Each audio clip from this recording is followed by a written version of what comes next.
YS Pro. Work like a family. صلی علی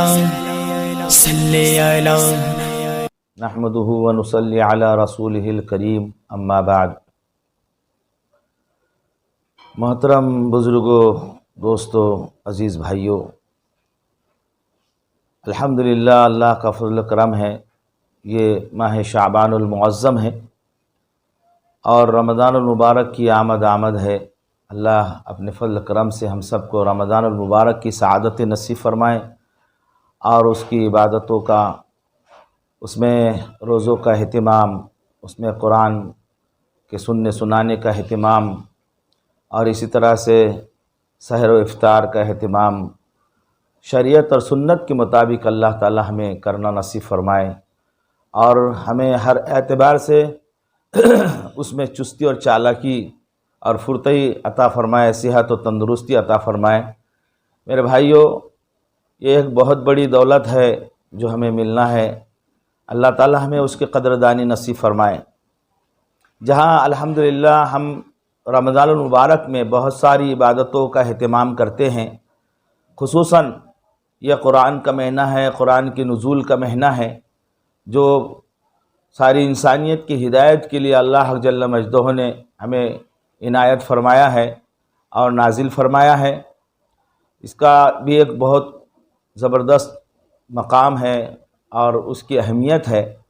قرآن کے فضائل، قرآن کی سیکھنے سکھانے کی، سمجھنے کی، پڑھنے پڑھانے کی اس کی بڑی اہمیت ہے اور فضیلت ہے، ہم سنتے ہی رہتے ہیں۔ بہرحال اس کی قدردانی کا اور اس کے حق ہم کیا ادا کر سکتے ہیں، لیکن کچھ درجے میں اس کا حق ہم ادا کرنے والے بنے اور اس کو صحیح معنی میں سمجھنے والے بنے۔ اس کے لیے میرے ذہن میں بہت دنوں سے ایک ترتیب آ رہی تھی، میں نے مناسب سمجھا کہ اس ویڈیو کی شکل میں اور اس کے ذریعے سے آپ تک میری رائے کو، میرے مشورے کو پیش کروں اور اس پر آپ غور کریں۔ اگر آپ مناسب سمجھتے ہیں اور بہتر جانتے ہیں اس ترتیب کو تو بہت اچھی بات ہے، اس پر عمل پیرا ہو جائیں۔ وہ یہ ہے میرے دوستوں، مختصر عرض کر رہا ہوں، وہ یہ ہے کہ جس طرح ہم رمضان المبارک میں قرآن کے سننے سنانے کا اہتمام کرتے ہیں تراویح میں، اسی طرح سے ہم تراویح کے بعد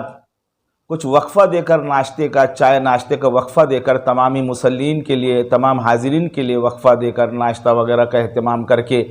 چائے ناشتے کا اہتمام کر کے ہم قرآن کی تفسیر کا اہتمام کریں،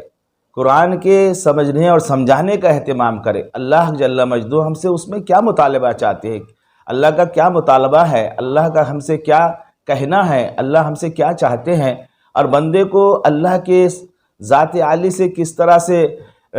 متعلق رہنا چاہیے، جڑا ہوا رہنا چاہیے، اس کے احکام کی ادائیگی وہ کس طرح کریں، زندگی کس طرح گزارے، یہ سمجھنے کے لیے قرآن کا سمجھنا ضروری ہے، قرآن کا سیکھنا ضروری ہے اور قرآن کے معنی اور مفہوم کو دیکھنا اور اس کا پڑھنا پڑھانا بہت اہم اور ضروری ہے۔ اس کے لیے آدھا گھنٹہ ہر مسجد کے اندر یہ اہتمام ہو کہ تراویح کی نماز کے بعد آدھا گھنٹہ قرآن کی تفسیر کا اہتمام کیا جائے اور اس کے بعد پھر وہی مفسر، وہی تفسیر کرنے والا ساتھی، وہ جس بھی مزاج کا ہو، اگر اس کا مزاج اغلب طور پر یہ ہے کہ دعوت و تبلیغ سے ماشاءاللہ مناسبت ہے اور اس میں چل رہا ہے، جڑا ہوا ہے، تو وہ دعوت و تبلیغ کے نظریے کو پیش کرے، اس کی ترغیب اور ترہیب پیش کرے۔ اور اگر کوئی تعلیم و تربیت کے لائن کو زیادہ اہمیت دیتا ہے یا اس میں وہ اپنے آپ کو چلاتا ہے، تو تعلیم و تربیت کے موضوع کو لے کر سب حاضرین کو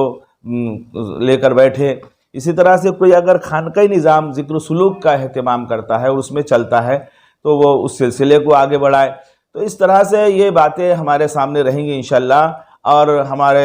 علماء اور ہمارے ائمہ اس کو لینے کی کوشش کریں گے تو ہمارا رمضان المبارک الحمدللہ قرآن کے پڑھنے پڑھانے میں، قرآن کے سیکھنے سکھانے میں زیادہ سے زیادہ گزرے گا، اور یہ رمضان ہمارا الحمدللہ ہمارے لیے خیر کا، ہدایت کا، مغفرت کا، رحمت کا سبب اور ذریعہ بنے گا۔ اللہ تعالیٰ اس ماہ مبارک کو ہمارے لیے مغفرت کا، رحمت کا اور ہدایت کا ذریعہ بنائیں گے انشاءاللہ العزیز۔ اور ہماری قوم اور ہمارا معاشرہ جو تراویح کی نماز کے بعد اکثر مارکیٹوں میں، ہوٹلوں میں اور بازاروں میں مارکیٹوں میں پہنچ جاتا ہے، چلے جاتا ہے، تو کچھ درجے میں